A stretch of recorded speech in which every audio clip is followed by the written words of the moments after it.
ہمارے اخلاق اچھے ہوں، ہمارے ساتھ چاہے کوئی کتنی بری روش رکھے، چاہے کتنا برا سلوک کرے، ریئیکشن نہیں دینا، ریئیکشن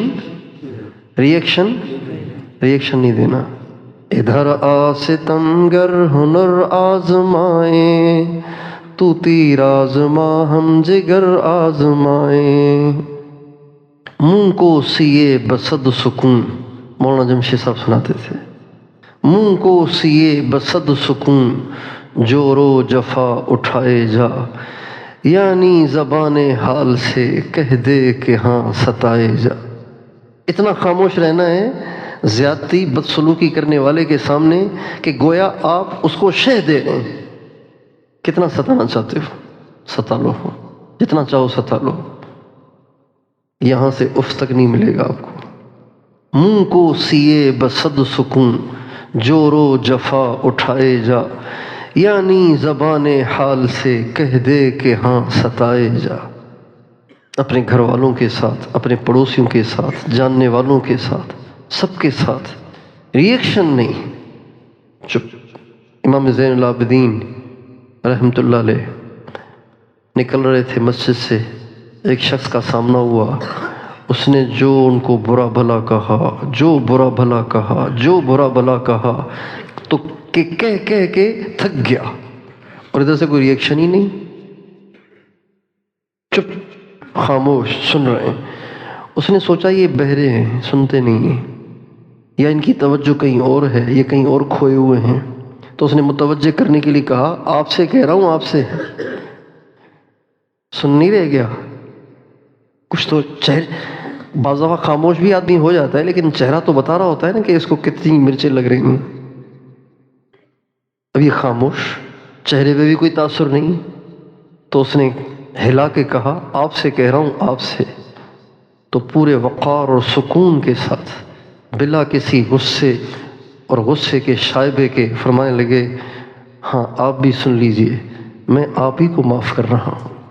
جب یہ فرمایا نا تو اس کی چیخ نکل گئی، اللہ اکبر!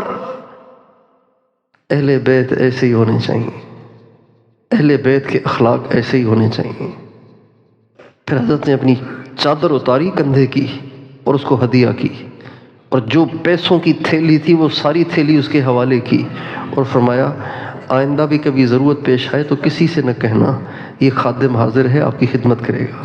حضرت مدنی رحمۃ اللہ علیہ سبق پڑھا رہے تھے حدیث کا، دور حدیث کا سبق پڑھا رہے تھے بخاری شریف، شاگرد جان نثاروں کی پروانوں کی طرح سے بیٹھے ہوئے ہیں۔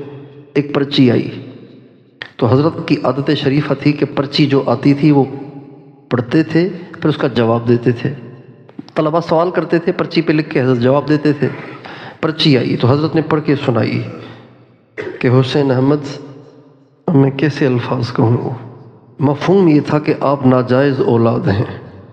حضرت نے پرچی پڑھی تو آگ لگ گئی، طلبہ کو لگنی چاہیے۔ جب حضرت نے سب کے چہرے پہ تیش کے آثار دیکھے تو فرمایا کوئی غصے نہ ہو، ایک سوال ہے، اس کی صفائی ضروری ہے۔ اگر کسی کو میری والدہ اور میرے والد کے نکاح میں شک ہے تو اب بھی اس کے گواہ موجود ہیں، آپ میرے ساتھ چلیں، میں آپ کو ان گواہوں سے ملوا دیتا ہوں جو آپ کو بتائیں گے کہ واقعی میرے والد اور میری والدہ کا نکاح ہوا تھا۔ ایک شخص آیا امام اعظم کے پاس، کہا آپ کی ماں سے شادی کرنی ہے۔ محبین آگ بگولا ہو گئے۔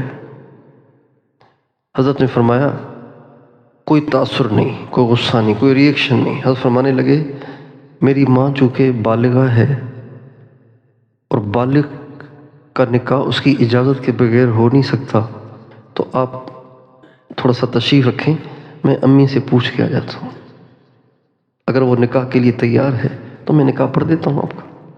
ریئیکشن نہیں دینا، صبر کرنا ہے، پینا ہے، برداشت کرنا ہے۔ پئیں گے، برداشت کریں گے، صبر سیکھیں گے۔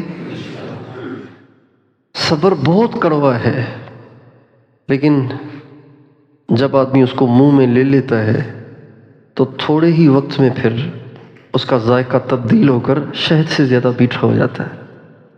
ایک ساتھی نے مجھے ایک دفعہ خوشبو لگائی تو وہ اچھی نہیں تھی، تو یوں میں نے سونگھی، کہنے لگا کیسی ہے؟ تو میں کیسے کہوں کہ اچھی نہیں ہے، اس کا دل دکھے گا، اچھی ہے کہوں گا تو جھوٹ ہو جائے گا۔ تو میں خاموش رہا، وہ سمجھ گیا کہ پسند نہیں آئی، کہا یہ تھوڑی دیر میں اچھی ہو جاتی ہے۔ تو صبر اس خوشبو کی طرح سے ہے، کرو تو کڑوا معلوم ہوتا ہے، تھوڑی دیر میں ہی اس کا ذائقہ تبدیل ہو کر شہد سے زیادہ میٹھا ہو جاتا ہے۔ صابر کبھی نہیں پچھتاتا کہ میں نے صبر کیوں کیا، صبر نہیں کرنا چاہیے تھا۔ بھئی نہیں کرنا چاہیے تو اب بھی کر سکتے ہو نا، آپ ریئیکشن تو آدمی ہر وقت دے سکتا ہے، ہمیشہ دے سکتا ہے۔ صبر کرنا ہے، برداشت کرنا ہے، صرف اوروں کی نہیں سہنا، اپنوں کی بھی سہنی ہے۔ اوروں کی سہنا آسان ہے، اپنوں کی سہنا مشکل ہے۔ اللہ تعالیٰ انبیاء سے اپنوں کی بھی برداشت کرواتا ہے، اوروں کی بھی برداشت کرواتا ہے۔ اوروں کے پتھر سے وہ درد نہیں ہوتا جو اپنوں کی کنکری سے ہوتا ہے، اپنوں کی تکلیف زیادہ ہوتی ہے، اس کو بھی برداشت کرنا ہے، اوروں کو بھی برداشت کرنا ہے۔ صبر والی زندگی گزارنی ہے، کب تک؟ موت تک۔ بہت سے ساتھی کہتے ہیں آخر کب تک صبر کروں؟ موت تک، جب تک جسم میں روح ہے کرتے ہیں۔ جس دن روح جسم سے نکل جائے گی تو صبر کا ٹائم ختم ہو جائے گا، پھر مزے ہی مزے ہیں، پھر اس کا پھل ملے گا۔ حدیث میں آتا ہے کہ قیامت کے دن ایک بہت بڑا مجمع ہوگا، جو جا رہا ہوگا حساب کتاب بھی نہیں دے گا، محشر میں بھی نہیں جائے گا، سیدھا سیدھا جنت کی طرف جا رہا ہوگا۔ فرشتے کہیں گے کہاں جا رہے ہو بھائی؟ پیچھے جاؤ، حساب تو دے کے آؤ۔ کہیں گے نہیں، ہم حساب دینے والے نہیں ہیں، ہم بغیر حساب کے جانے والے ہیں۔ کہیں گے کون ہو تم؟ کہیں گے نحن اہل الصبر، ہم صبر والے ہیں، ہم سب کی سہتے تھے، ہمیشہ پیتے تھے، ہمیشہ جھیلتے تھے۔ انما یوفی الصابرون اجرہم بغیر حساب، صبر والوں کو بے حساب ملے گا۔ اور صبر کی ایک فضیلت ایسی ہے کہ اس پہ سب کچھ لگانا بھی آسان ہے، اور وہ یہ ہے کہ صبر کرنے والوں کے ساتھ اللہ ہے۔ صبر کرنے والوں کے ساتھ کون ہے؟ اللہ۔